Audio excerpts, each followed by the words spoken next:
Jāņa Rozes grāmatnīca piedāvā. Laiks rudenī ienest krāsas. Jāņa Rozes apgāds izdevis 2 spilgtas un interesantas uzlīmju grāmatas bērniem. Abas grāmatas ir gan izzinošas, gan izklaidējošas. Tajās iekļautas 2000 uzlīmes dažādu uzdevumu veikšanai. Grāmatu satura veido jautājumu un spēles bērniem, ar kuru palīdzību ik viens mazais lasītājs varēs asināt savu prātu.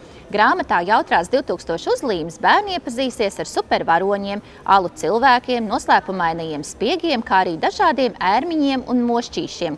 Savukārt, pildot grāmatas jaukās 2000 uzlīmes uzdevumus, bērni iepazīsies ar princešu ikdienu, uzzinās visu par izjādēm ar ponijiem, nokļūs uz teātra skatuves, radīs savu atrakciju parku un veidos paši savas modes skates. Šīs un vēl citas grāmatas meklējiet visās Jāņa Rozes grāmatnīcās.